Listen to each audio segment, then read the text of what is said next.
And it is about that time, y'all. Coming to the state. It's like, no.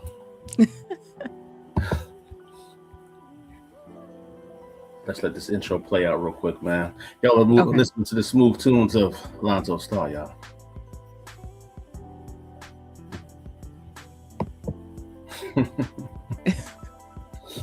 Hey, yo, funny story. When I was younger, I wanted to be I wanted to be that late night radio voice. Like I had Oh, a dream same. I had a dream of that. Quiet Storm coming up Quiet out of Storm. DC. Quiet Storm was my joint back in Philly. I don't know. Was it the same Quiet Storm, or was It's it the like same Quiet Storm. It was nationally syndicated. I know like each city probably had their own version, but I know there was one specifically like it. I think it was coming out of DC and it was like nationally syndicated. And I just the Quiet that's how Storm? you know you had a good day riding to that with the parents on the way home from, a birthday party or, family barbecue or whatever. And especially summertime shy, that is the perfect mood.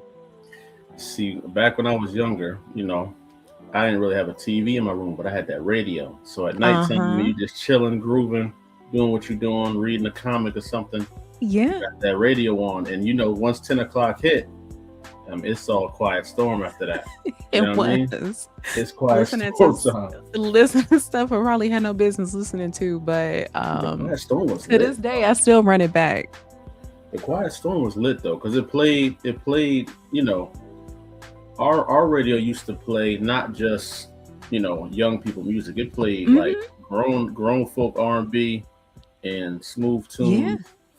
And then they had them conversations that we weren't supposed to be listening to. That's what I'm talking about. That part. Yeah. Callers was calling in wilding a little bit. Always a problem with something or, trying to get somebody's attention or whatever. Relationship issues. Oh yeah. Yeah, we need to put a quiet storm in some comic story in some kind of way. I ain't gonna lie, man. Like. I don't even know why I haven't tried it, because in this technology, you can have your own radio Hmm. show and just You be could. calm. Yeah. I'm tripping, man. You know what I mean? I might got to do that. You know what I'm saying? Yeah, go ahead and get on that. I might got Yes. to get on that. I'm gonna put that on the bucket list now. Thank you. You know what I'm You're saying? very welcome. So nah, but without further ado, welcome everybody to Concrete Approved. Y'all know what this is, man. This is the greatest show on the world in the world, where we highlight the greatest people in the world, man. And this is Women History Month, so we had to bring the goats out. We had to bring the greatest of the greats out. Last couple episodes have been fire. Shout out to my girl Yeah. Mache. She was on last Yes. Tuesday. She killed it. She got a Kickstarter out right now too. So make sure y'all go support. Go blow that thing up. Everybody that got a Kickstarter, if you watching the stream, drop it in the comments, Yeah, please. please drop that in the comments. I need y'all to go out there and support the people. She actually dropped a comment. Said, can't stay, but I popped in to throw my draws on stage because I'm a Stephanie fan. Threw them Sis, draws please. up I there. appreciate it. That's hilarious. We got Dark City Comics in the building. What's going on, Dark City Comics? Let's check over on IG, see what we looking like over there. Hold All on. right, all right. Let me see what we got. Earth Tone is in the building. What's going on, Earth Tone? Got my boy Mason, Sweet Pea. Sweet Pea Comics got a Kickstarter out as well. Nah, bro, it's dope. It's dope. So Hey shout out to y'all. everybody. So yeah, so Concrete Approved is all about highlighting the creatives in the industry, and just highlighting their story. As a creator myself, a lot of interviews I go on, I notice a lot of people don't really dive into who we are, Yeah. and our stories, how we became. It's usually about what we're doing at the moment, what we got going on, what book is dropping, whatever is now or the future. But not often Hmm. do they go to our past to see why we are who we are. And that's what the show is all about. So, Steph, without further ado, let me introduce you, y'all. If y'all don't know who this is, she is top echelon in the business. Listen, She don't gas it. she does a little bit of everything. She's an editor, right? She's a writer, Yeah. curator, Yeah. a host, panelist, award winner. You do it all. Yeah. Um, you do it all, and I'm sure there's other hidden talents there. Probably singer, poet. There's all kind of things. Singer, absolutely not. But poet, probably, yeah. Singer, mm-mm. Wife, Yeah. mother, All Yeah. the above, right? So Yeah. you wear a lot of hats, and it's an honor to have you on the show. You were one of the most requested guests I was getting. People were like, "Yo, man, you got to get on the show. I Got to get on the appreciate show." that. I've had the pleasure of meeting you at a few cons on the Yeah. con tour, seeing you live in person, handling them customers like you handle them. Um, Yeah. it's doing amazing. So no, it's just blessed to have you. So how are you doing, Mrs. Williams? I am doing very well, all things considered. Like, I feel like that's such a loaded question these days, but given everything that's going on, like I'm here, we're talking and chatting, so things are pretty all right. Well, they gonna get better. You know why? Because Yeah. it's always darkest just before dawn, right? Okay, come on, preacher man. Yes. It is. Amen. It is, man. Shout out to Pastor Harvey Dent for that one. You know what I mean? Yeah. Harvey, shout out, shout out to Harvey Dent for that one, man. Now I'm Pastor thinking Harvey. of Harvey Dent having a whole congregation in church in Gotham, When, and we listen, need that. Harvey could be a pastor. He Let really could. let's not even front on that. Harvey No. could be in there talking about close the doors. You know what I mean? He would, he would flip the coin first, but he Close the absolutely would. doors. Close the doors. You know what I mean? No, Harvey would definitely be in there. So we got Wise Acre in the building. Wise Acre's doing amazing as well. We got some shout out, some love going on. So you know what I mean? Here we go. So without further ado, we're gonna get right into it, man. Get right into these questions. I do like that Harvey Dent as a pastor vibe though. I could really see that being like a dope little alternate reality, alternate universe Absolutely. Harvey. You know what I mean? That's dope. And for those creators and writers that are watching, this is how ideas spark up right here. Just random conversations, and then All the boom, time. you got an idea. You know what I'm saying? And that's the dopeness about being a creative. Everyday life sparks these ideas, sparks these creative thoughts, and we get to put it in paper and turn it into story. You Yeah. know what I'm saying? So, first question I got for you is, what is your origin story? Where you from? How'd you get started? And who are you? So I am Stephanie Williams from Chicago, Illinois, more specifically South Side, and even more specifically Harvey. So Harvey World, anybody out there, hello. Uh, yeah, I ended up going to University of Illinois Chicago because I originally wanted to be a doctor, and then I quickly found out like no. Like I love people, but like not that much. And I fell in love with the background stuff. So doing research. So graduated, became a electron microscopist, and thought about going back to school to get my MD PhD. And thankfully, that did not work out because it was never meant. Like that was something I was gonna do because it felt like the next safe, logical step in life. Hmm. But it was actually having my son that just kind of woke things up for me and made me really ask myself, like, hey, why are you playing it safe? So after having him, I've always been a creative in some way, be it thinking I was going to be on somebody's spoken word one day, writing short stories, terrorizing my Sims to make storylines, things like that. So having him just made me ask myself, like, well, why am I not doing this? Why am I not writing, especially if it's something I enjoy? So reached out to an author who I love. Her name is Maureen Smith. Shout out to Black romance writers because they're a really great community. She was really nice and just encouraging in her email reply back to me. So much so that I went out and got a new laptop because I needed one. I had like a compact that was very thick, but not in a good way.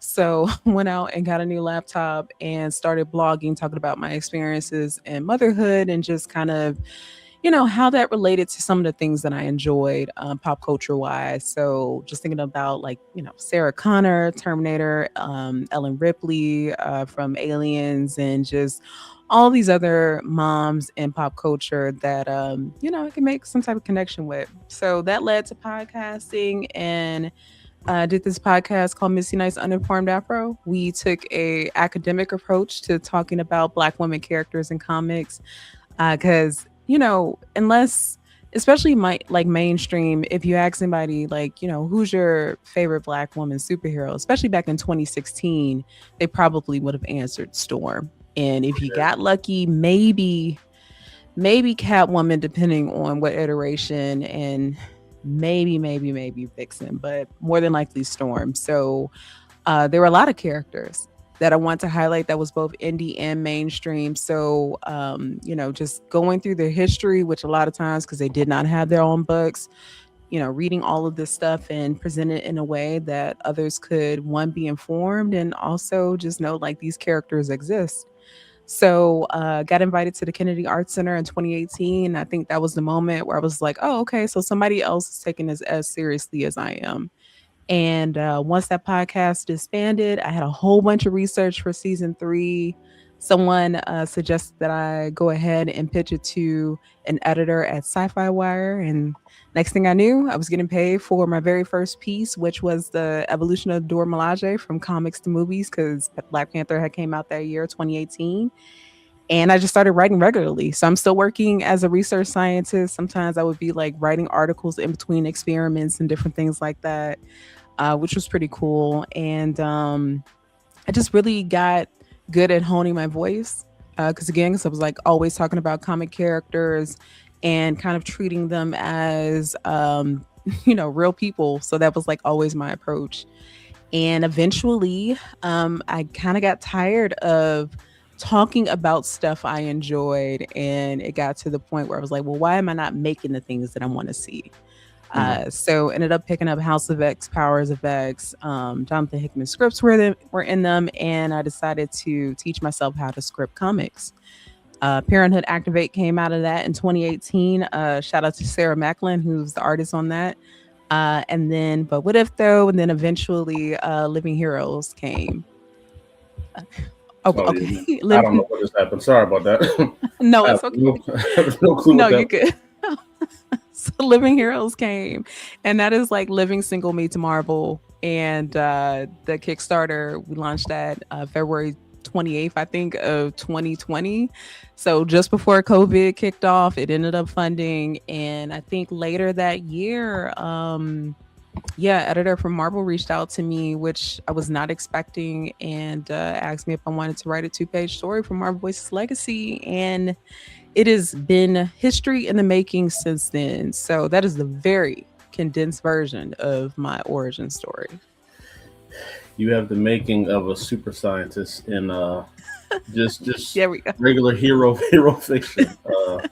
Your story is literally how superheroes start. You Yeah. started off looking for a solution to life. You saw the Yeah. problem. You saw the problem and decided, no more, no more to that. Do you remember your first experience with comic books? I do. So it was in the thrift store with my grandmother, because she loved her thrift store.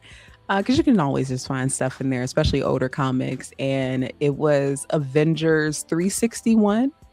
Hmm. I forgot what made me pick it up. I think it was really more so just wanting something to thumb through while I was waiting on her. And I remember reading that, and it's like in the middle of a story arc featuring Black Knight, Cersei, and Crystal, the Inhuman, and Vision has been like reset to white mode, factory setting. Mm. And it was just like really dramatic because, they got this throuple going on. Vision is dealing with what he's dealing with wanting to like feel human again or whatever. And I just remember thinking like, wow, this is just like, the bold and the beautiful, young and the restless, but they just wearing capes and tights. And that was just something that I felt a familiarity in because if I ever stayed home from school, like my grandmother and my mom were watching soaps, and I remember watching those too. And I think that is what made me see comics differently, Hmm. and just made me start to love them. And I started reading Archie and just a host of things. So that was my And first so encounter. I was a big Archie fan. I Yeah, was a big Archie. Archie fan Yes. because they used to sell them in the supermarket. So when I was Mm-hmm. with my mama, she just get them from the side of the rack, boom, Yep. put that in the cart, and it was a nice, healthy size book too. You It know what I sure mean? was. For It was $3.99, you got you what, almost 150 pages or whatever it was. I loved Archie. I love my man Jughead. You know what I mean? He Yeah, used to be eating them burgers, right? He used to be tearing them burgers up. Like he he was going was. crazy. So when's the first time you felt seen in a comic book that you were reading? That is a good question. It wasn't until maybe much later in life, and this is from me going back and I don't know, like I really like reading Bronze Age comics just because maybe because they talk too much in them. I just really enjoy that literary aspect of it, and it was Amazing Spider-Man Annual 16, which is Monica Rambeau's appearance in that. You see this woman who is bad as she wants to be, and she gets passed over for a promotion by her boss for a multitude of reasons, none of which had to do anything with her qualifications, and she ends up still getting powers. She gets powers because this ends up happening and it leads to her doing something else on the weekend. And because she is who she is and she's heroic either way, she ends up stopping this madman from turning on this interdimensional machine, and she ends up getting powers. And I just love that. It was just a lesson in, you might be delayed, but like your advancement in life, your come up is not going to be denied. And I just really love that. That's dope.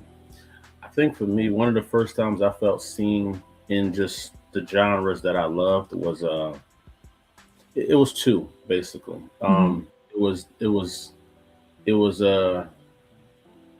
Jim Lee and not Jim Lee, Jim Kelly in Yeah. Into the Dragon with Bruce Lee. Yes. So, I was a big Kung Fu fan. So when I saw that, I was watching all the Bruce Lee movies, but that one had a black guy in it. And I said, hold on, man. He kind of fire. You know what Yeah. I'm saying? He out there with the fro, getting it in. And I was a young cat seeing that. So that was amazing. And then the other biggest moment for me was Meteor Man. Because that looked Oh, for like sure. I Meteor I Man looked like wore downtown Philly. You know what I'm saying? It looked like Philadelphia to me. yeah, And I I wore that seen VHS cats that look out. like I seen cats that look like the Golden Lords growing up. You know what I'm saying? You know Those were what? real Yes. cats in my life. You know what I mean? Those are some real niggas in my life. So You know what? Yes, that and also Blank Man like that. were two. I destroyed those VHSs. I ran those movies back so much. In comics, I can't remember when I felt seen. I don't think I've ever really felt seen in comics until, like you said, later on, like, because, like, I love Black Panther, but that's not a culture Hmm. we comprehend here. Yeah, I felt dope for Africa, like, yo, that's fire. But yeah, yeah, here, you know, I was too young to know what Luke Cage like. You know what I'm saying, hmm, I couldn't live that life.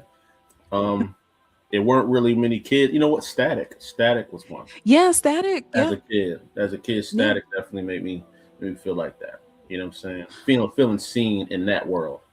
Absolutely. I would even say Justice League Unlimited, seeing Vixen for the first time and getting pissed off because of the love affair between her and John Stewart and Hawk Girl. Even young me was not happy about that. Oh, snap! Hold on, man. We got a comment in here. Hold on, Uh-oh. hold on. What did it say?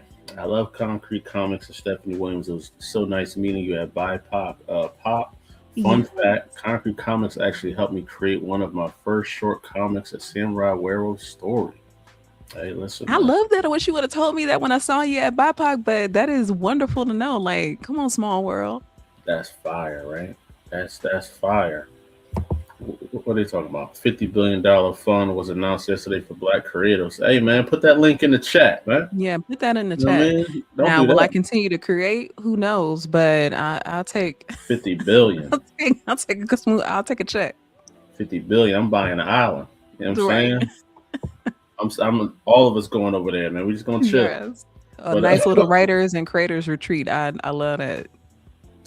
people showing love, man. Alonzo, what's going on? Hey, Stephanie, y'all know the vibes, man. Make Yeah. sure y'all click the link to Stephanie's link. I put her link tree link in the bio in the Yeah. bio. Thank you. So make sure y'all go click that in the description, man. I just shared this to a bunch of Facebook groups. So if y'all in the Facebook group, y'all seeing this, share this with another person. Just keep sharing this stream. If you on YouTube, hold on, let's see. Okay, so we got some YouTube, we got YouTube, Facebook in here. okay. Yeah, we got some. Blood Syndicate made me feel seen. That's dope. That's dope. Yeah. Blood Syndicate's a dope John for sure. So why comics? Out of all the mediums, Mm-hmm. why comics? Man, it is again not until I was older to just really understanding the power of comics and just how subversive they are. Very similar to animated stuff because it is, I don't know, people would consider it cartoonish. They're not really thinking that you can tell serious stories with it, or just stories in general that are impactful, because you've got pictures accompanying it. And for whatever reason, a lot of folks kind of disregard the seriousness that goes into just comic making and again, like the stories that are being told. So for me, like out of all periodicals, like comics is something that I've always just really enjoyed because you really get a snapshot of what is going on in the world at the time, especially the 90s. And we're talking about, especially we're just focusing on mainstream comics for good and bad. Like you get to see like a lot of these superheroes, the white ones did not make their way to, the hood or just neighborhoods with people that look like us until it was time to take on the crack epidemic or something crazy like that. Like once Punisher turned himself black so he can go fight crack with Luke Cage in Chicago. Mm. So, exactly. You're not gonna find that on Marvel Unlimited, but if you want that, I can send it to you. Shout out to BJ. At Comics Are Dope for getting me those issues. But yeah, like I think comics are just a incredibly powerful medium that hopefully people begin to take more seriously than they currently do. Just the craft of it all, and I don't like, why not comics? Mm. If there was any other medium, what would it be? I think for me it would probably be animation. Just because of like the limitations aren't really there. There's just so much that you can do, just image wise, and just really get creative and not have to deal with the constraints of, very real people and very real sets and all of these things. I think of Scavenger's Reign, which Mhm. I absolutely loved. And I just thought that was just such a well done adult animation show. So if not comics, then it probably would be animation. No, that's dope. One of my favorite animations was that one came out. I think this was in the '90s. It was it called like Earth AE or something like that. Mm-hmm.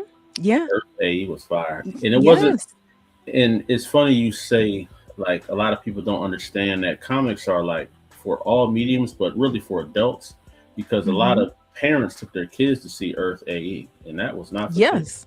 That No, was not for it kids was at not. I all. think my But it dad was was one of them. And he was like, "Ooh, don't tell your mama I took you to see this." So Earth AE it was fire. I gotta watch that again. I haven't watched it since I was young, but yeah, it'll probably hit so much different for me right now because I'll probably really be locked absolutely. in. You know, I mean, I even think of Prince of Egypt. Like Prince of one, Egypt. just a beautifully done animated film, but even in its storytelling and all of that, like it's just, I think of that, Iron Giant. Just recently watched that. My son picked it for family movie night because he hadn't seen it, and he was like, "This was kind of sad a little bit, wasn't it?" I'm like, "Yeah, that's Oh a lot of movies we watched growing up. There was a bit of a message there, and supposed to hit you in your feels. So yeah, yeah, it's funny. I was talking about this on the last show, man. Fern Gully, Fern Gully, one of them ones. yes, that I Fern recently Gully, showed one him of that them. last year. Yeah, I and haven't, they I still haven't put tearing the my kids forests on. down. See, I haven't put my kids on that one yet, man. I don't even know like where to watch it at. I Tubi. don't know if it's on. It's on Tubi. Tubi has Tubi has been my go-to one because you could just find a lot of indie movies there that you probably wouldn't see anywhere else that I love. So that, but you can find a lot of hidden gems on Tubi. That's fire. Every time y'all thinking about some new material, look into Akawana Wumi. That's perfect. Stephanie Alonso. Every time y'all thinking about animation, check out all the African media's leaders summits. I will All do. right. They are killing Yeah. it over there in Africa. I'm not gonna lie. Like I love Yeah. Yeah. Comics Republic is one of my favorites. I love Comics Yes. Republic. They're just super dope, super dope. I And think of Zebra Comics is another one too. Zebra Comics is fire. I saw their collab with DC. Right? They did Hmm. like a Joker type joint. Yeah, That's Joker Around the World, which I just recently learned about and checked it out, and I was like, well, this is even like a cherry on top of what they've already been doing. So yeah, that's well, really dope. you tell them I got a Harvey Dent pasta story, all right? you tell Let- you tell them that I got that in the I will cut. let them know. You know what I'm saying? And I got Penguin as a bus driver. You know what I mean? So I fire. But no, that's super dope. Um I'm gonna ask you one more question on top of this one. What is a Yeah. medium that you admire but you are completely intimidated to to dive into? Oh, filmmaking.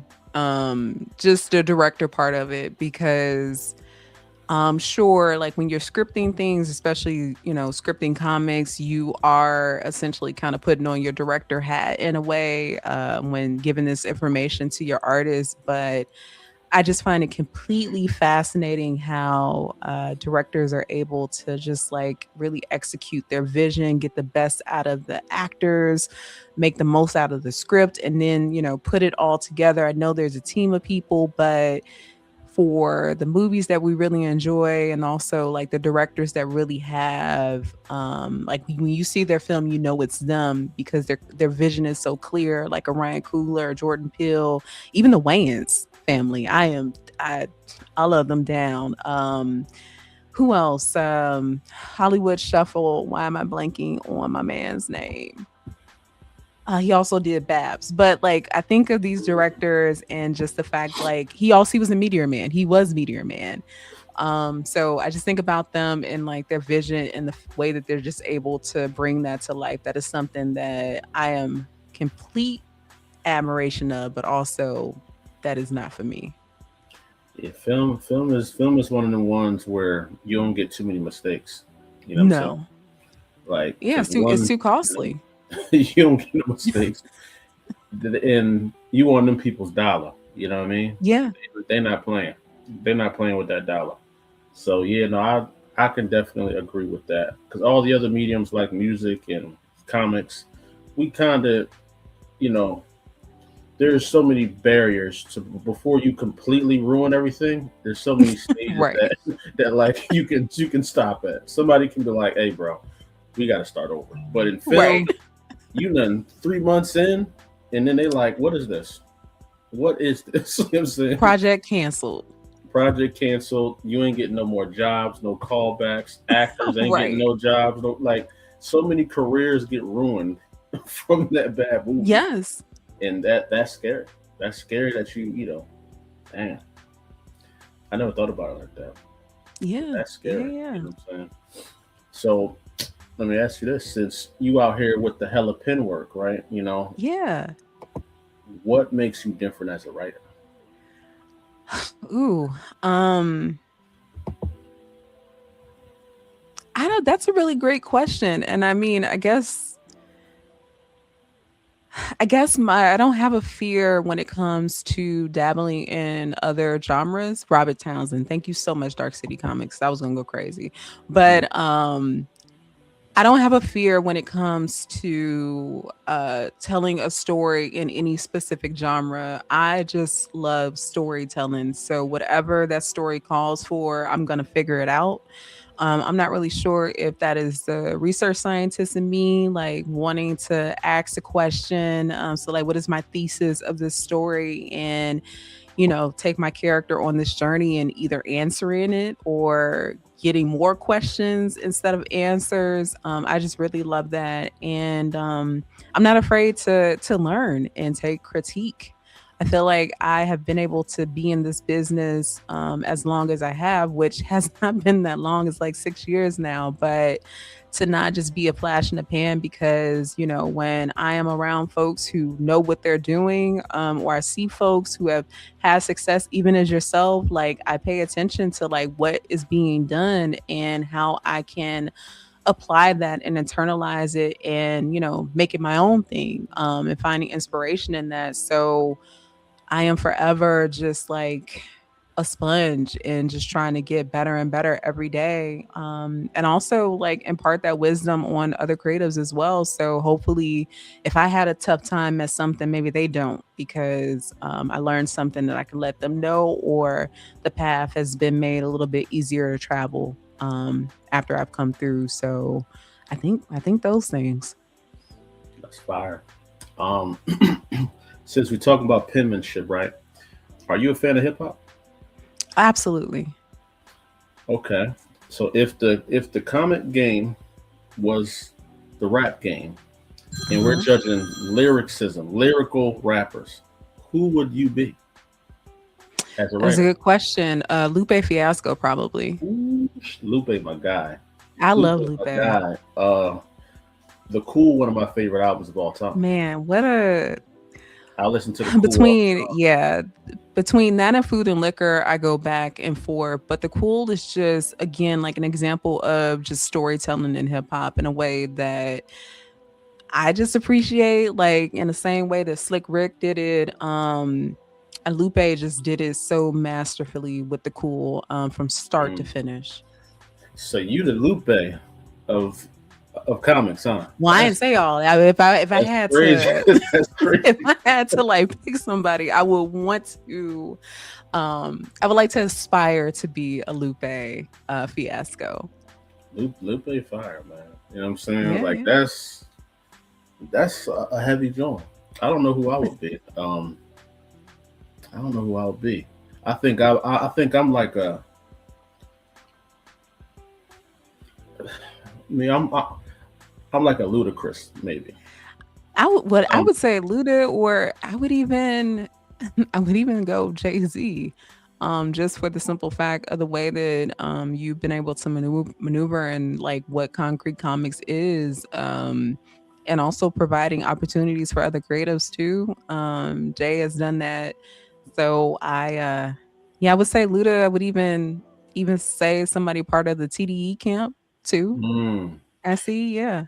those But and Luda definitely disturbing the peace, yeah. yeah. I, I guess why I was saying Luda because I feel like I'm Uh-huh. very versatile. You know what I mean? Like Oh, for sure. I can jump in mad rooms and just be. I can talk to whoever and just be fine, and I Yeah, can write whatever. But you're right. when it comes to that mindset, definitely hold for sure. Yeah, Because I'm yeah, always looking. I'm never looking that way. I'm always like, yeah.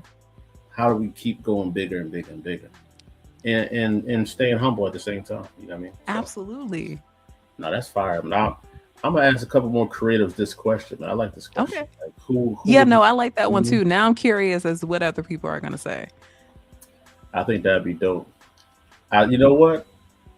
If you were to name who's one of your favorite indie writers right now that's out there? That is a really great question. And I just read their work too. Oh my God, not me blanking on the name. Harold Pete. I just read Harold Peters Fire. He got that book yeah, called Thelma.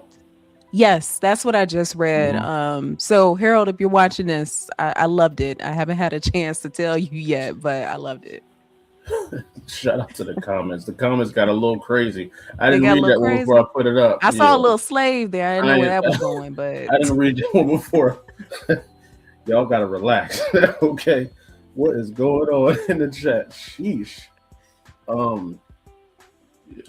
Yeah. That just made me just forget what I was gonna say. Oh, so okay. So Harold Pete.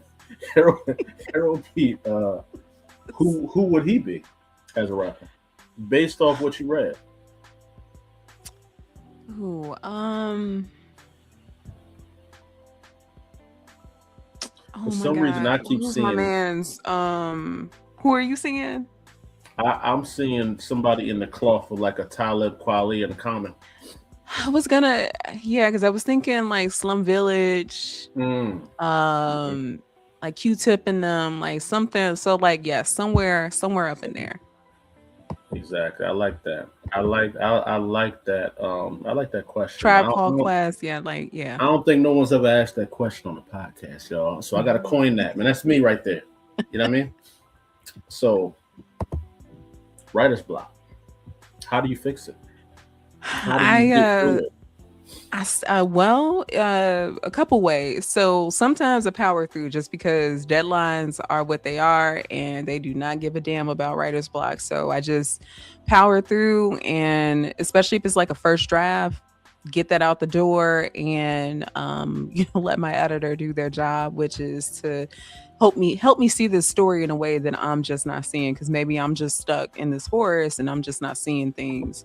And then also sometimes I just walk away, shut the computer down, go do something I enjoy, spend time with my family, read, watch movies, just take a break and just kind of recharge, essentially. Because sometimes, or a lot of times for me, my writer's block stems from me not knowing what to do and being scared to do so. So maybe I do actually know, but I am either second guessing myself or not trusting my storytelling gut in that way.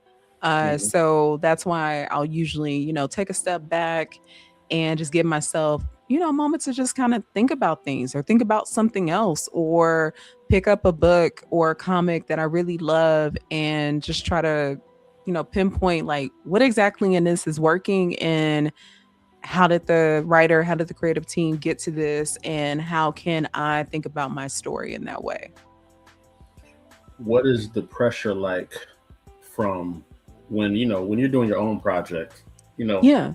and you're just overseeing it, but when you're working for someone else and you get writer's block, what does that pressure feel like? That pressure, like I said, is you got to get this in because there's a deadline. And if you fail on your job, it causes a domino effect. And now things are backed up. So now the editor is not able to, get revisions back to you in time.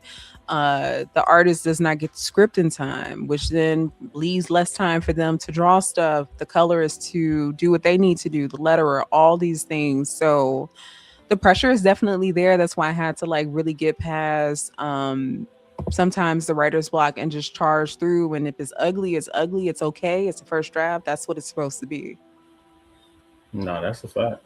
I think that's a question that because a lot of independent writers, people got a lot of dreams of writing for other companies. We get Yeah. submissions a lot, but I think sometimes people don't understand that other side of it. Like writer block happen. Your idea might get rejected. You know, Yeah. things may happen. How do you as a creator swallow that pride and just be like, let me keep going? You know what I'm saying? And that's Yeah. something that a lot of people got to understand because them people about business. They don't care about your feelings. They like, yo, I don't like that. Start over. Yeah, and you You and you know? got to kind of just take it on the chin and go Hmm. back to the drawing board. I have become a yes and type of writer, meaning that especially when I work with editors that are just really good about bringing out what it is that you're trying to do. So they're not trying to tell you how to tell your story. They are trying to either play to your strong suits or get you ask you questions that make you think about things a little bit differently than where you are. Because sometimes you could be just so in the weeds that you need somebody with a zoomed out perspective to kind of point out things that you're missing. Hmm. So yeah, like that's when like listen to your editors, or if you have peers and stuff that you reach out to look over your work and stuff, being open to collaboration, being open to critique, especially from those who, know what they're doing, like that is going to make or break you as somebody in this business. Because whether it's indie, self publishing, traditional publishing with bigger companies, are you good? Are you, a joy, or not even necessarily a joy to work with, but somebody who is more than tolerable to work with, and are you on time? If you get Mm, those, if you got at least two out of those three, like you will have some type of consistency, some type of success. But too few times, it's it's really easy to come up with ideas, but it is so much harder to actually execute those ideas into something that is actually worth a yeah, story to be told, and one that makes sense. And it's also really easy to kind of quarterback it from the sidelines and, think about what you could do or, yeah, wouldn't do with a story that's already written. But like, yeah, well, the work's already been done. Now you get to you're critiquing it from the sideline, but you're not really thinking of all that it took to actually get it to that point. Like even comics that are quote unquote bad still took some they, type of they took effort some to be time. made. Yeah. They took some time, and it's I guess that's another little segue, but reviewing is good in the Hmm. in the scene, but it can be so damaging at the same time, right? Now, Yeah. for seasoned creators like yourself, like me, we get a review, a bad review, it's whatever. You know what I mean? Okay, Yeah. but is there, but somebody that's like fresh, brand new, coming out the gate, and a reviewer just rips them to shreds, they could be done. They could be Yeah. over with. And I think reviewers got to be a little conscious of like, if this is an amateur, it's an amateur. You don't got to do that. Hmm. You know what I mean? You don't got to do that. You can pull them to the side. You can just choose not to review it. You can do whatever. But it's just like I hate that part of the game because I see it happen to so many people, and I try to be. That's why I started Concrete Approved. I want to be the opposite end of that. You know what I'm saying? Like if you don't, Yeah. let's talk about it. If you need help, I got my consultant classes. If you trying to get right, we can do that. But don't let them reviewers tear y'all dreams away from y'all, man. You know what I'm saying? No, I mean, what did Prince say? Like you're either here to inspire or discourage, right? So like where are you at on that? No matter if you're a creator, a reviewer, a reader, whatever, like, those are one or two options. And it's perfectly fine to feel a way about someone's work, but also just keeping in mind and being respectful that, it took a lot of courage for this person to put this product out into the world. And be it, whether it's good or bad, the point is that they did it. And to me, like that in itself is a celebration. That is a win that you took something that was just a part of your imagination, and now you've made it viable enough for people to pick it up and read. And that's fire, right?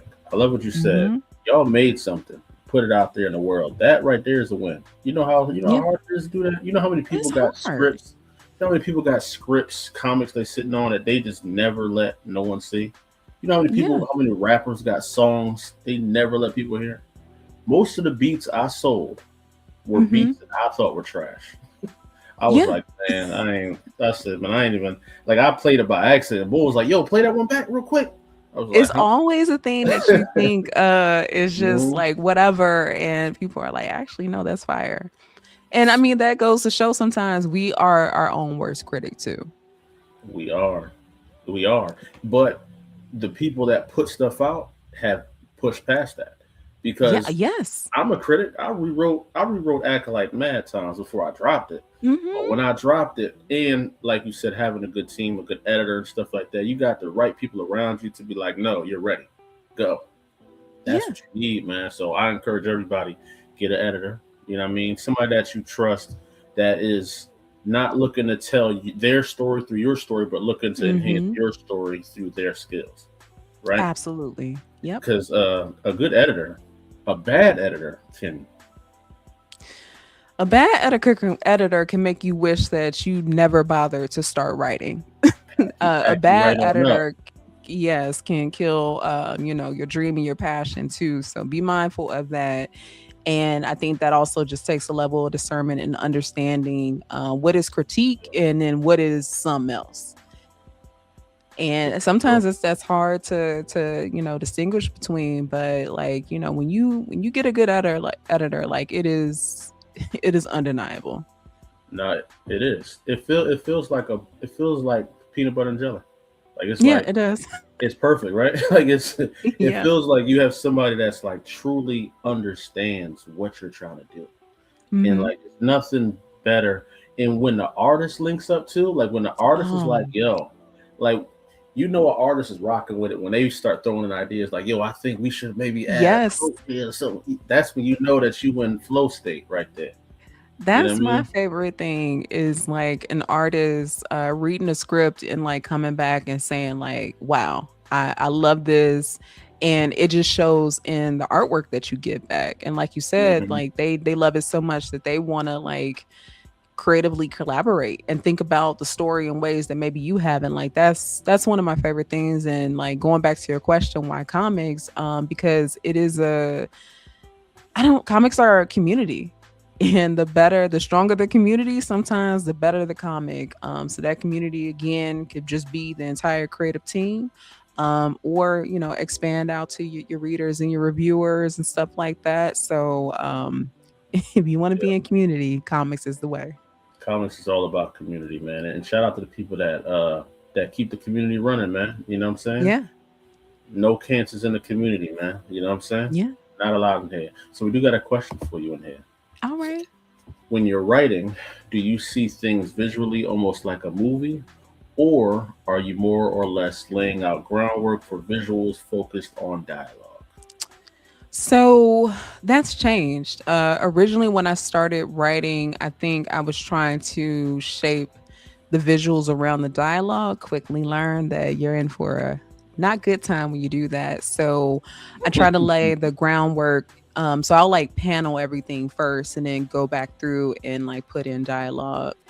Because the other thing too is like you don't want to have so much dialogue that is covering up the art. Right.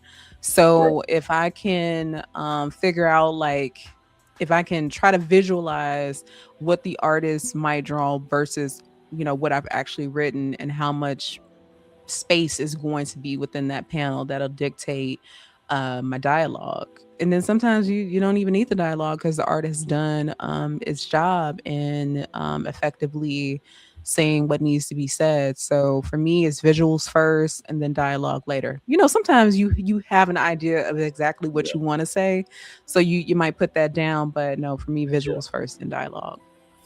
It's fire that you say that because I kind of write the exact same way. Like I send my editor the outline first. Like I'll go like Hmm. page 1 through 3. This is what happened. Yep. Page 4 through 6. This is what happened. Blah blah blah blah blah.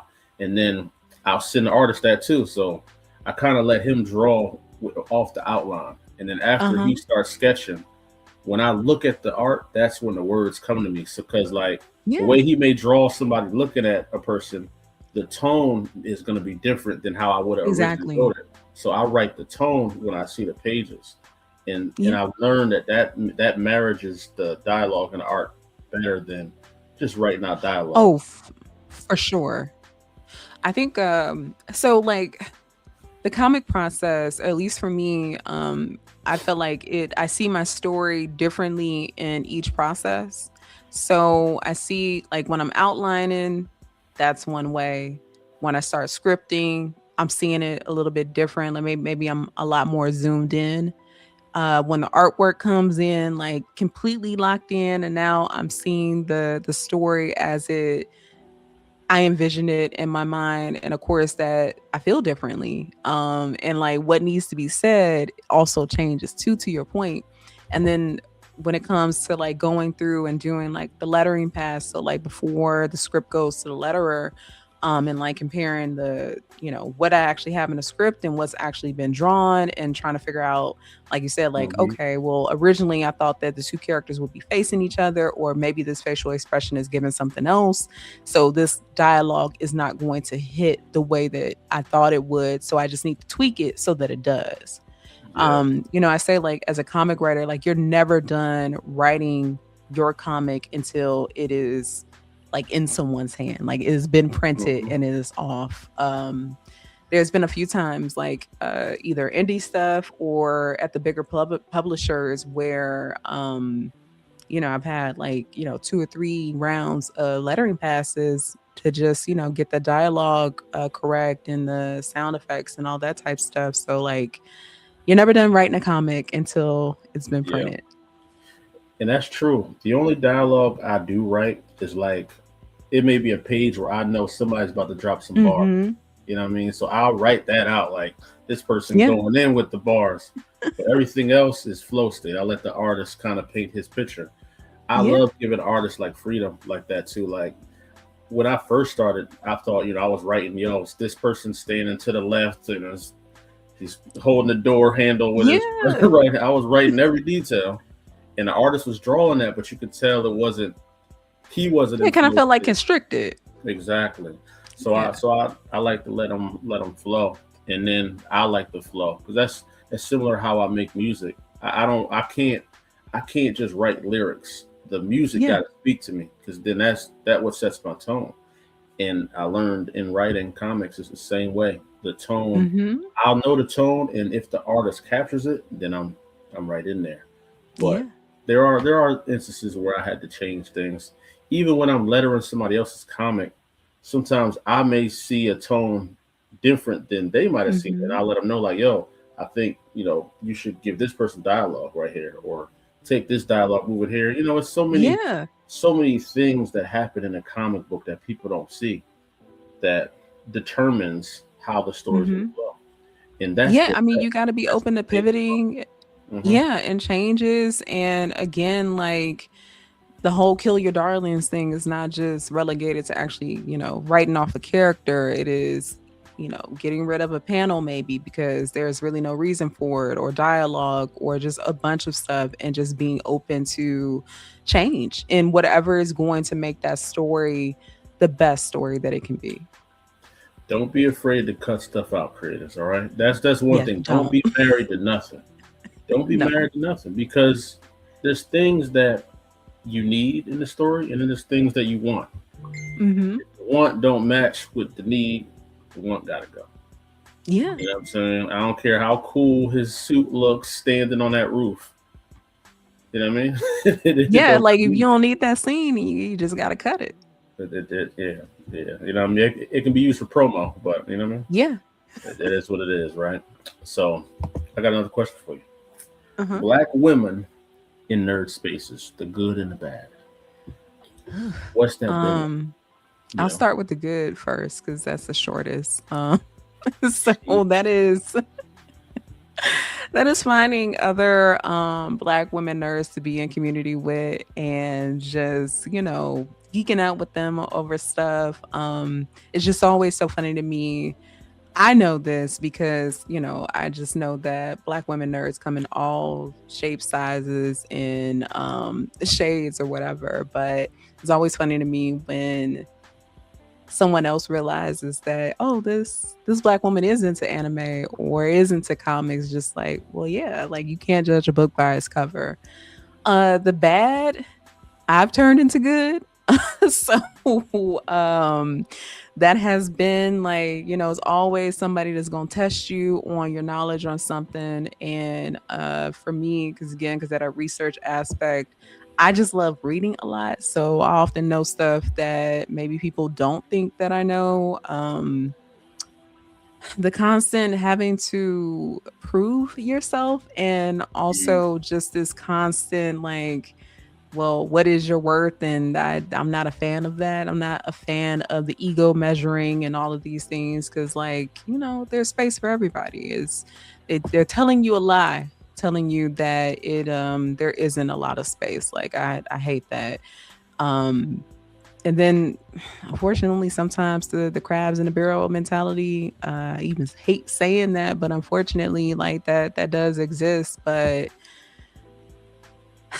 again, it could go on and on and on about the negatives, but you learn, I don't know, like you learn what you're going to deal with. Other stuff you learn to just kind of Yeah, dismiss and let it be what it is, because some people are just going to be jackasses, and that's their business and not yours.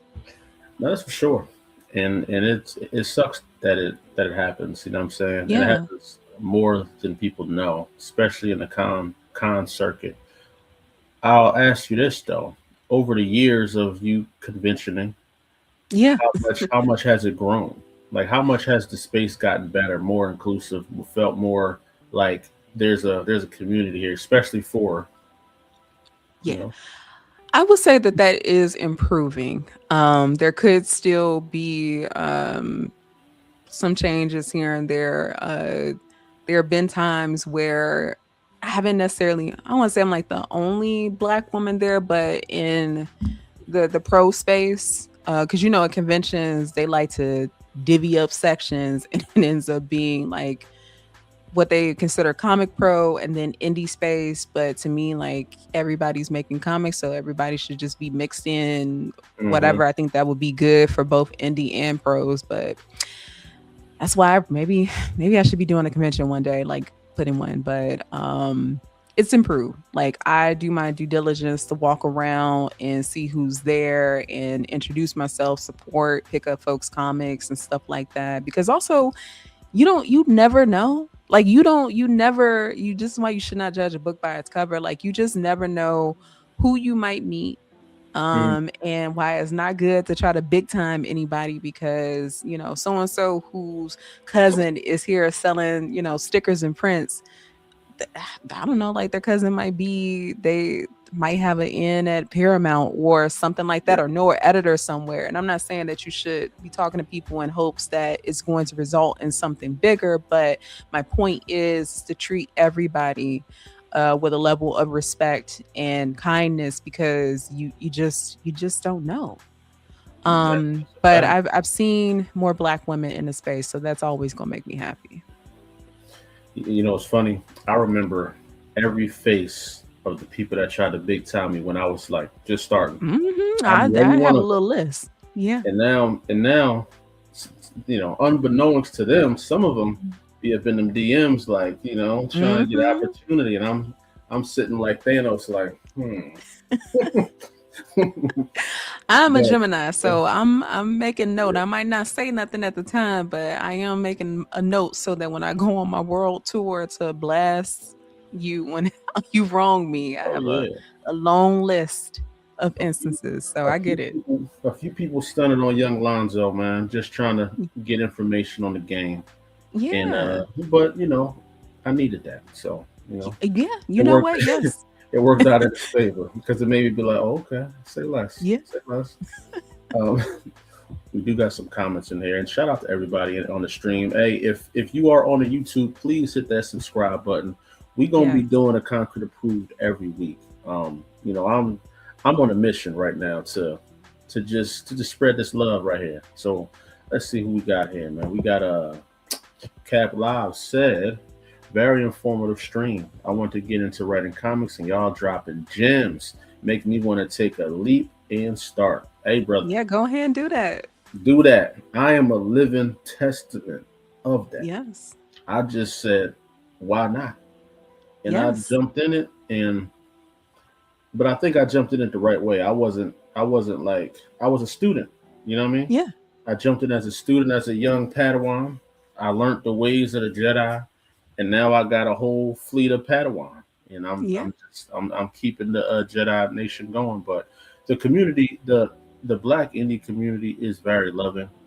We're like Yes. cousins. We all like cousins, especially at the cons. We see each other, show love, I mean, share they assume we cousins anyway, so might as well play into that.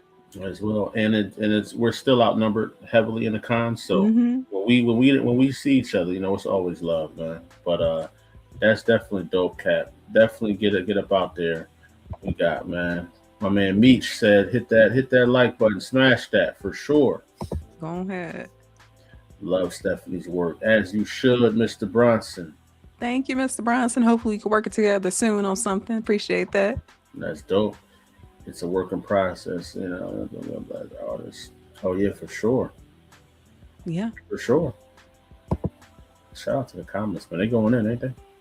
People like Stephanie make the space much more inviting when you're just starting, and that's for damn sure. Yeah, because I want y'all to stay around. No King Saturday, okay. Not All sure what's right. going on. I love seeing this Three bed. sisters back This to is back. back to back, and you know that, man. This is ain't no men get on the platform this month, and they might not get on next month either. You know what I mean? I don't know. I don't know, man. You know what I'm saying? We say drop more live shows weekly, perhaps. Slow down now. Yeah, I mean, I got a job. I got Yeah. a family. You know, I got to write these books. Slow down a little bit. But if y'all want to see more, definitely join the Patreon. Please join the Patreon, man. I'm kind of. I want to ask you about that real quick, right? Mhm. The algorithm. How do you feel about it? At this point, I've made peace and like I post and I go and I say, I hope this reaches who it needs to reach. And if it doesn't, it doesn't. But like it got to a point where I was like, I cannot function on social media the way that the algorithm is dictating and still create the way that I want to. Because, social media, you are open to so many voices, opinions, thoughts, and all of that, which sometimes is great, other times is not. And for me to be the type of creator that I want to be, like I need to be able to hear my own voice. So to cut out that extra noise. So I stopped trying to figure the algorithm out and I just post and I go and I just hope that, it does what it needs to. But I think funny enough, that has been working. Like I'm almost close to 10K, which I didn't think would happen on Instagram. So that's just been all organic, just posting and going Yeah, to conventions, being on podcasts, doing lives like this, and just trying to, organically just grow the audience. yeah, yeah.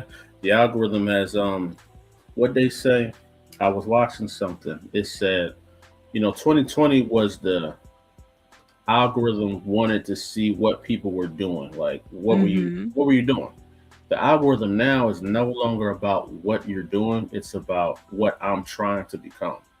So Yep. people are looking for information now. They wanna become something. They want to be streamers. They wanna Yep. write comics. They want to do things. So for those of you that are about to get into the game or already in the game and looking to reinvent yourself because the algorithm is beating y'all ass, um, think about what are some of the problems out here and create those solutions, man. That's really what it Yeah, is. that's true. Tutorials, a quick Q&A that always works. If you don't have a newsletter, even that helps because you can funnel people to, check that out and have something where a creative tip a week or something like that. I am saying all things that I'm supposed to be doing in this newsletter that I have not written the entry in since last year. So Mhm. do better than me and take my advice. We got a question for you. Is there a comic book series from back in the day that you wish you could have been a part of? Ooh, um, that is a really good one. Okay, this is very random, but Martha Washington.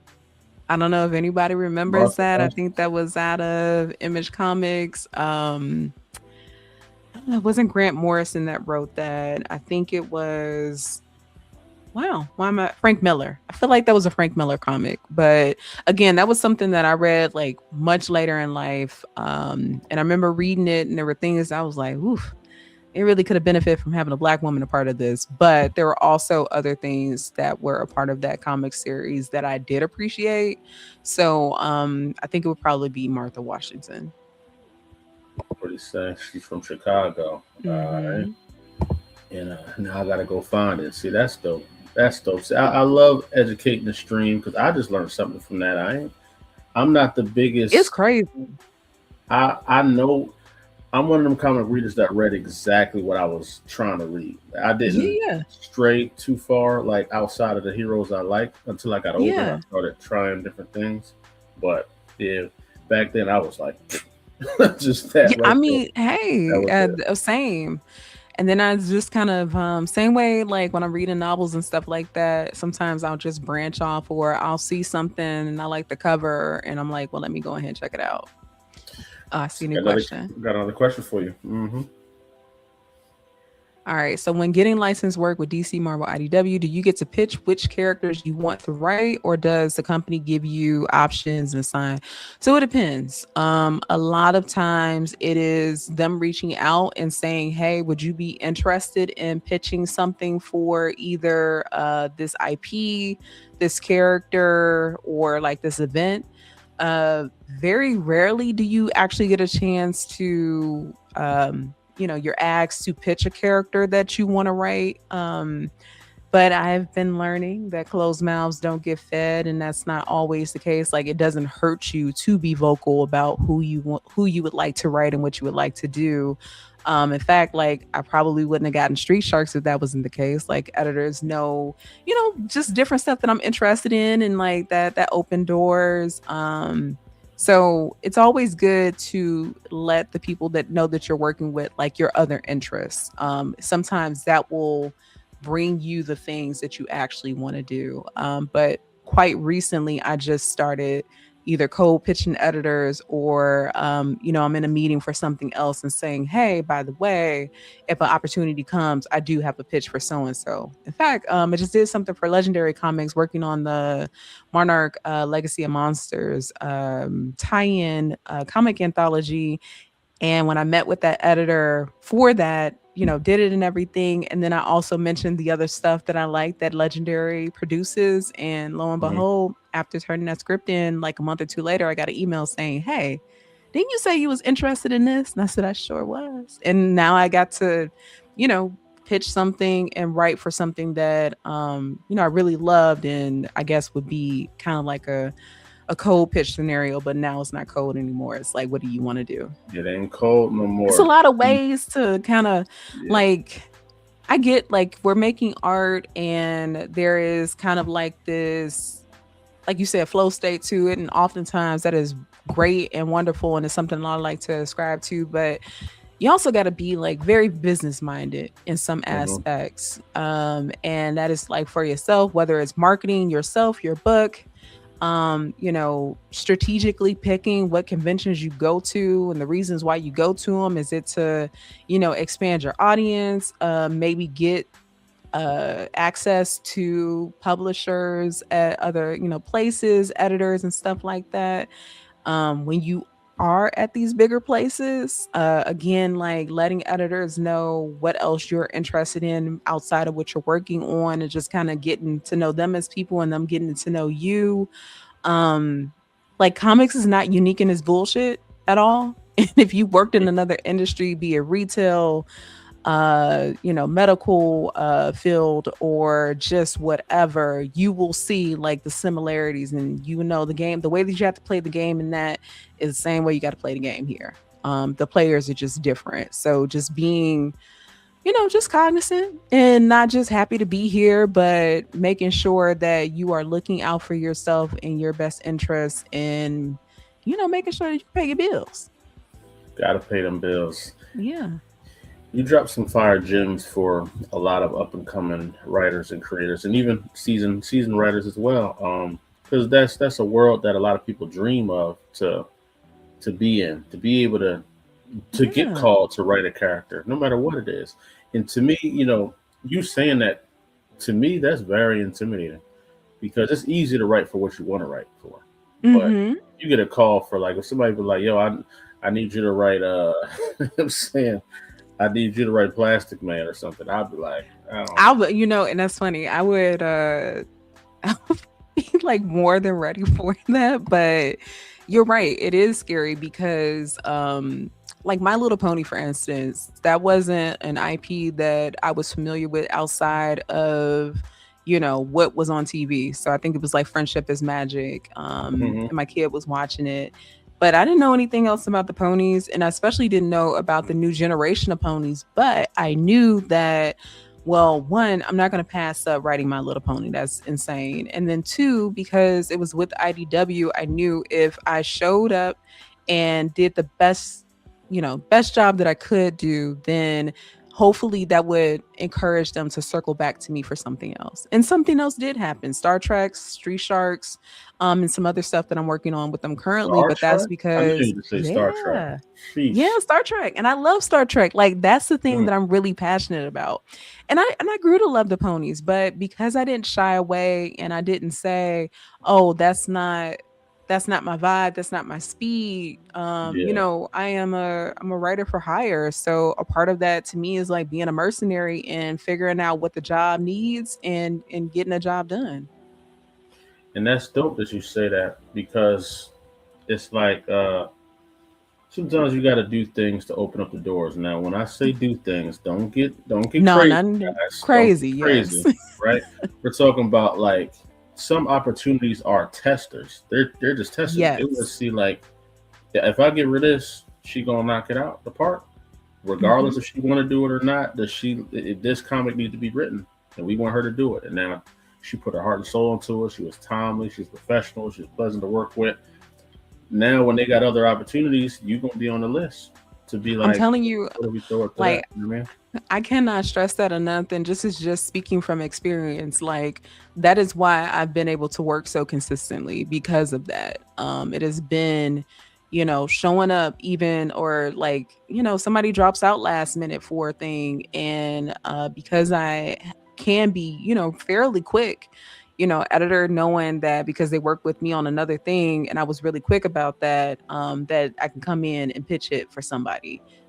Sometimes it's doing that, and again, it's not like morally going against anything that you believe in, but like any job, sometimes you're going to get a task that you are not crazy about, and that's okay because maybe it's a test, and once you get through it, you can go on and do the thing that you really love and you want to do. No, that's fire. I mean, I said the rubber band man would be fire. Hey, listen, I don't know. I don't know. I could probably do it for sure, but it would just like the mental of it, of getting something that you weren't like asking for. Yeah, You know what I mean? Like yeah, it's like you ordering like mac and cheese and somebody bring you like cabbage or something. You like, yo, I like them both. yeah. Like That they would be both tough. I good. probably failed it. That's what I'm saying. Like the cabbage might be good too, but The cabbage might be, and that's you the thing. wanted You're right. you wanted that mac and cheese though. But they Yeah, was like, nah, not yet, not yet. You know what I'm yeah, saying? yeah. We're gonna put it on the plate a little later, but I need you to eat that first. You know what I'm saying? Yep. Somebody, my man Paige Alfred said, hey, I gotta ask the question. How important is the pacing in your comic book?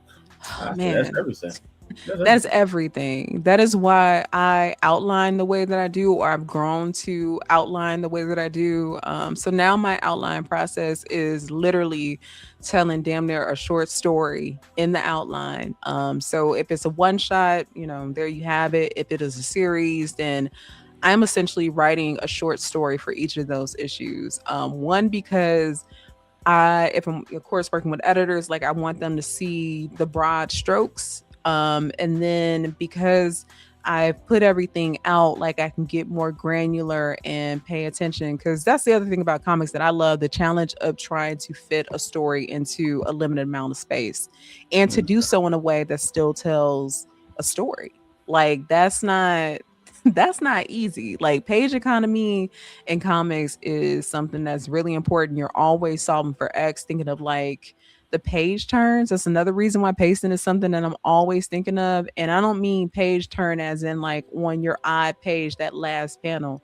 I'm talking about page turn where you're on the even side of the page and you're looking at that last panel. Like, what is that last action that makes the reader want to go to panel one on the next page? Like, what Mm-hmm. does that look like? Are you changing locations all willy nilly? Like, that's going to be confusing for your reader. Oh yeah. So, pacing is just, ooh, it's so important. You know it's crazy? I learned pacing from watching film. I was watching Gotham, that Yes. TV show, right? I was watching Mm-hmm. Gotham, the TV show back during the COVID times, a little bit before COVID times, and I noticed I was like, "Yo, they be in like three locations. That's it, the whole season." Yeah. The whole, But the yeah. way they write it, because if they're in Penguin's house, they're in his house, but they might be in Mm-hmm. his dining room, or they may be in the hallway, or they may be here. So out of that one location, they made a whole season out of it. And that's when I started learning. Like when I'm writing my comics, I was like, man, yeah, I'm in this spaceship the whole comic, The whole but there's time. Yeah. so much in this spaceship that I could show you.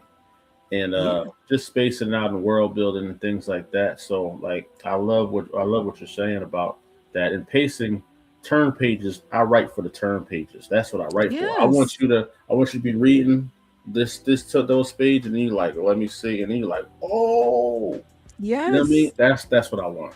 I yearn for that. So I definitely feel you on that. Somebody said, you know what? Hold on, there's a lot of questions. Okay, I got some I questions too, see. guys. All right, I got some questions. I'm trying to wrap this up, but this is getting too good. Um, I got a, I got a question for you. All So right. what legacy do you want to leave when it's all said and done? When you decide to ascend to the universe, Hmm. what do you want people to remember? I want them to I want my work to be remembered as something that inspired them to do whatever. So whether it is to make comics themselves, is it to go back to school, to have that difficult conversation that they were putting off with a family member or a friend, like Hmm. the type of novels, comics, movies, and things like that I love are the ones that inspired me and made me feel like I could do the thing that I was scared to do. So I would love for my legacy to be literally a thing of, as you climb, you must lift. And I hope that the work that I put out makes people feel emboldened to go after their dreams. Not to, simplify it and say that if I can do it, you can do it, but it's true. Storytelling is not for the few, it is for the many, especially for Black folks. Just the way that we pass on stories, be it like, the family gossip, or Hmm. just when you're in church and just the way that the pastor is going through a sermon, or you got that one uncle who is telling you the same story every single time, but it always changes. Like, I just feel like us as a culture, storytelling is something that is just so integral and something that we're very, very good at. So I just hope that the legacy I leave behind inspires others to go out and do what it is that they dream to do. That's incredible. I mean, I love that. I love that. Somebody got to write that out, man. I'm saying I got to transcript that, and I'm gonna send it to you. You know what I mean? I That appreciate whole that. little thing, right there. Got to throw that right into an article. You know what I'm saying? So we're gonna close out with your special updates, but before we do that, we made it to my favorite part of the show, which Yes. is All right. called Top Three. Now, Ooh, all top right. I'm three. ready. I'm gonna ask you three questions, All right. and you got to answer them. You know, to the best of your ability Okay. and truthfully. And y'all in the comment section, y'all drop y'all answers in the comments too. So, are you ready for number one? Question number one. I am. Top three black fathers in TV and film. Damn. All right. So of course, Uncle Phil. Uncle Phil. Rest in peace to Uncle Uh. Phil. Yes. You're the only father that I ever knew. Yes. Oh my God. The dad from Craig of the Creek, because my son's been watching that show, and I just think the family is the cutest. um, and a third dad. Oh my gosh. Let's do it. Let's That's do hard. it. Oh, from 101, Flex Alexander. I just Flex. always loved that relationship. Yeah, so from 101, with Kyla Pratt, and I think the guy's name actually is Flex Alexander. Oh yeah, But I just really love Flex their is an actual relationship. name. Flex is Yeah. a good one. I never heard Flex before be Yeah. mentioned, man. I'm surprised when you say, Carl Winslow or something, or Hell you no. know what I mean? Carl used to be No, tripping. Carl was definitely siding with everybody outside the house and He was. chastising his own damn kids, right? You know what I mean? Shout And out to him. definitely not Moesha's daddy. So, mm-mm. Who we got? Who we got? Dad from Oh, Lincoln yes, the Heights. dad from Lincoln Heights for sure. Okay, Yes. talk to me nice. Uncle Phil, Mr. Hawkins, granddad from Boondocks. You know who was an honorable mention? He not like the real daddy, but I think the boy Hopper. Hopper from Stranger Things, man. Oh, absolutely. Yeah, yeah, yeah. Hopper was riding out there. You know what I'm saying? Yeah. Great, yeah, yeah. No, shout out to Hop. All right, second question. Are you ready for it? Yeah, yeah. And I need to hear answers that I don't want to hear no generic everybody's answers. Okay. I Yeah, yeah. need I to got you. I hear got you. something that's gonna be like, oh, that's a fire one. Top three MCU moments. Okay, so definitely when Black Panther first shows up and like gives Bucky the hands, that will Mm, always be one of my favorites. Um, Actually, the first time that Iron Man suited up, I thought that was really dope. And from Spider-Man 2, just that scene between Peter and Doc Ock, because you got these two characters, same size of, I mean, different sides of the same coin. That's why I've Hmm. always appreciated Doc Ock and Spider-Man.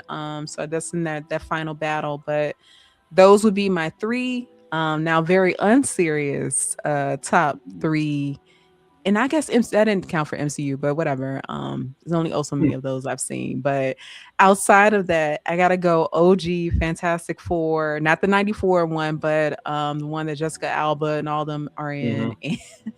And it's when Sue Storm, I think it's number two, and the second movie, and Sue and Reed are getting married, and a helicopter comes, and Sue is serving face, and because Kerry Washington is playing a character who is supposed to be blind, Blind. Oh yeah. she is also serving face, even though she's getting ready to die, because she can't see that she's getting ready to die. So that is a favorite Oh, moment that is not a serious moment. no, that's hilarious. That's definitely hilarious. If Fantastic Four was fire. Fun fact for those that don't know, did y'all know Lawrence Fishburne was the voice of Silver Surfer?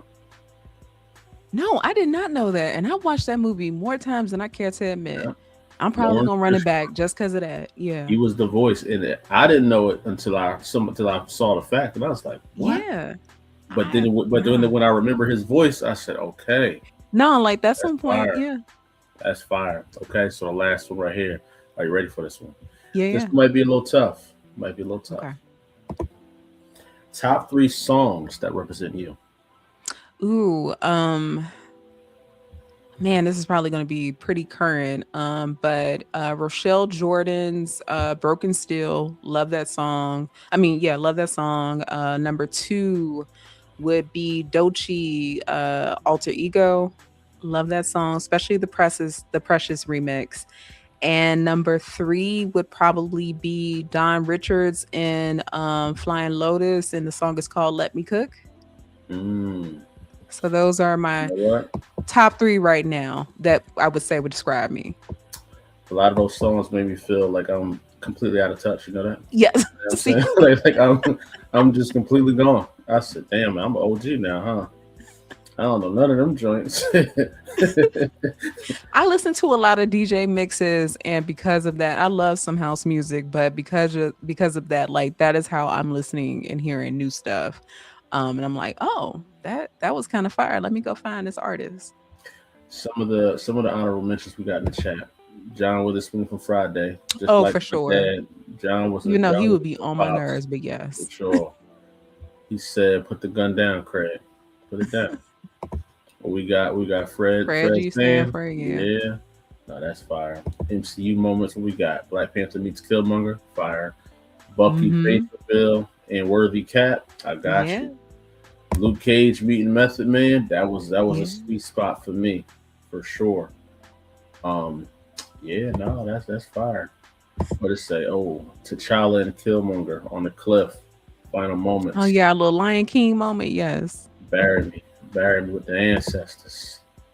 So no, that's fire.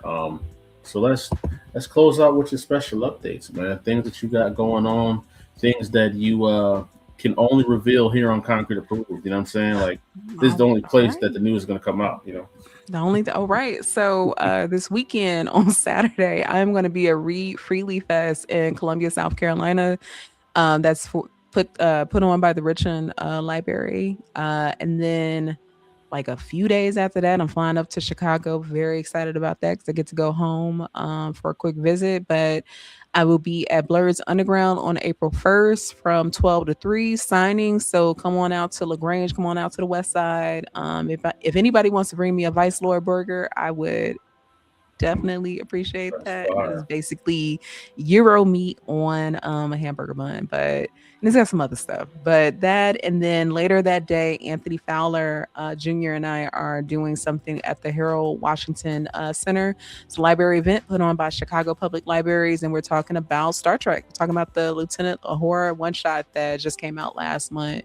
So all of that's on April 1st. So if you're in the Chi-Town area, please come on out. And pay attention to DC solicits next month. There's some news coming out, not for what you think, but that'll come later. And Roots of Madness issue 6 comes out next month, as well as the Street Sharks annual. I saved the Negro for last, and that is Moby Lick, the only black character on that show to get turned into a killer whale or whatever. So that whole issue is centered on him and just how dope he is, and that'll also be out in April.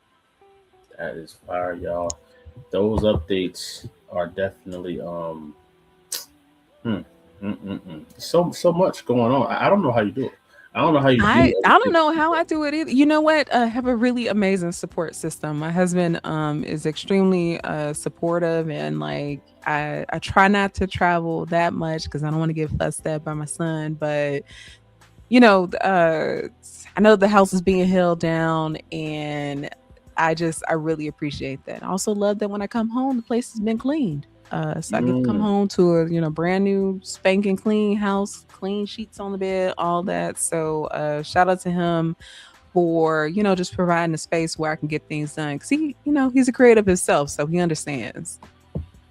Oh yeah, no, for sure, for sure. Yeah, Shout out to everybody that was locked in with us too, man. It was yeah.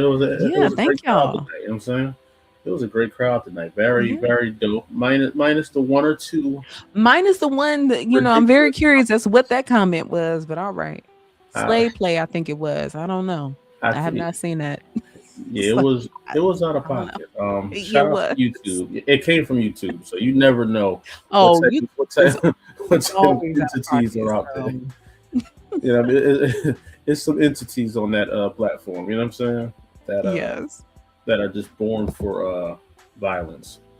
Um, message message to your fans and supporters. I just want to say thank you so much to every single one of you. Like, I am around and able to continuously do this at the rate that I'm doing it because you guys have been so supportive. Like, the fact that Roots of Madness issue 5 pre-orders were up like by 10%, like that's something that doesn't happen for a comic series that's been out for a little while. So just shout out to y'all for rocking with me. When I see you at conventions coming up and like bringing me your stack of books and being apologetic, do not ever apologize for bringing me books that you want me to sign. Like, if the fact that you've been rocking with me that long, that you brought a stack, like I'm smiling that with a smile on my face, hand cramp or not, like I do not care. So I just really appreciate y'all and the love and support. And yes, please go out there, do the things that you want to do. I would love to be able to support you on the side once you go out there and start telling your own stories. So like, let's get it. No, that's fire. That's dope. And I just want to say thank you for coming on the show. This was an Yeah, I amazing appreciate you, Lonzo. episode. The gems dropped, the knowledge, the history behind who you are, Yeah. why you are, um, the lessons of the industry. I think that's a dope panel title right there. It is. We're Lessons. gonna have to run I this ain't gonna back. hold you. I like I run that show back. Hold up. If you're doing Fan Expo Chicago, maybe we should try to, do something there or at one of these conventions. I'm pretty sure I'm going to see you soon, but You're either gonna give on me a the reason to live or fly something out. like that. You're gonna give Yeah, me a reason to fly out.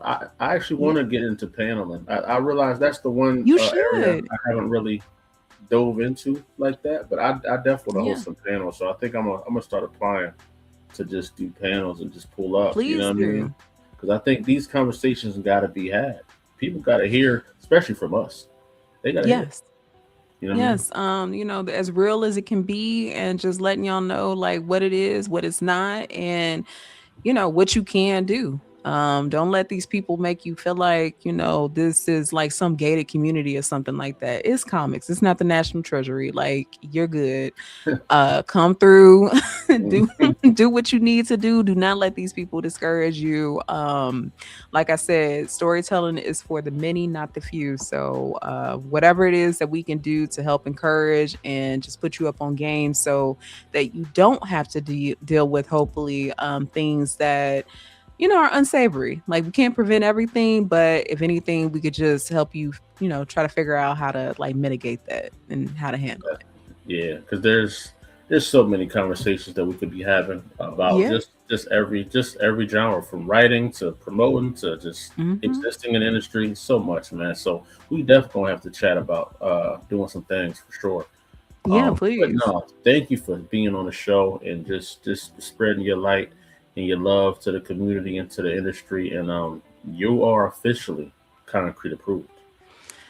I'm gonna have to get this on a jean jacket airbrushed on the back. I'm gonna have to do that Concrete at approved. this You know what? point. I'm gonna get some shirts made. I do got a design. I do got a design. Okay, then Working let me on. know, and I would be more than happy to rock that at a convention. No, that's fire. So y'all know the vibes, man. This is Concrete Approved. Make sure to hit that like and subscribe button on the YouTube. As you see, we starting to kick up and ramp up and do a lot more shows. This is my way of giving back, man. Bringing out the Yeah. dopest, talking about the dopest things and topics, and just giving you guys the gems and the education that you are fiending for that you ain't getting from the streets. So Yeah. y'all know what it is. Steph, hang on just a minute while I close out, and then All right. it is what it is. Keep it All right. Bye, concrete, y'all. y'all. Y'all know the vibes.